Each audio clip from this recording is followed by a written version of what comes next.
வணக்கம். இப்ப பார்க்க போறது என்ன அப்படின்னா நாற்கரம் பற்றிய ஒரு பாடலை பாட போறோம். சேர்ந்து எல்லாரும் பாட போறோம். அந்த பாடல் வழியாக நம்ம என்னென்ன விஷயம்லாம் தெரிஞ்சுக்கிறோம் அப்படிங்கிறத பாடின பிறகு நான் சொல்லுவேன்.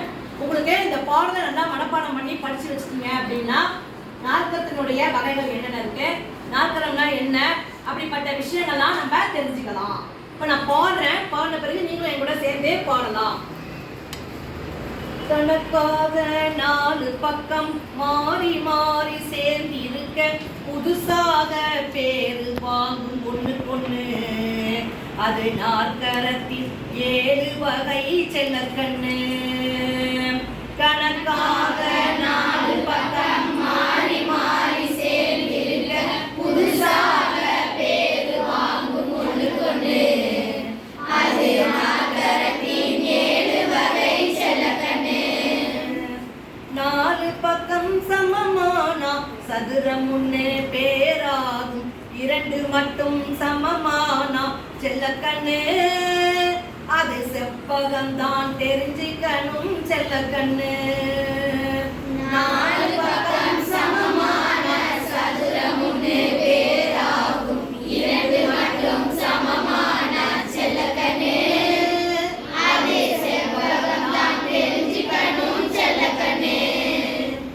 எதிரான கோணங்களும் எதிரான பக்கங்களும் இணையாகும் இணைகரத்தின் செல்லக்கண்ணு. இது சமமானால் சாய் சதுரம் செல்லக்கண்ணு. எதிரான கோணங்களும் எதிரான பக்கங்களும் இணையாகும் இணைகரத்தின் செல்லக்கண்ணு. இது சமமானால் சாய் சதுரம் செல்லக்கண்ணு. இணையான பக்கம் 2 உருவான ஓர் வடிவம் சரிபகம்தான் அதன் பேரு செல்லக்கண்ணு. இது 2 வகை இருக்குதுன்னு செல்லக்கண்ணு.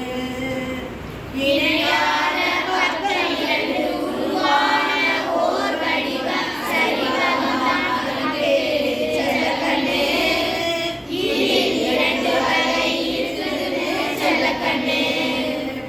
சதுரத்தோடு செவ்வகம்தான் இணைகரம் சாய் சதுரம் சரிபகத்தில் 2 வகை செல்லக்கண்ணு. இவை நாற்கரத்தின் குடும்பம் முன்னே சொல்லுக்கண்ணு. இவை நாற்கரத்தின் குடும்பம் முன்னே சொல்லுக்கண்ணு.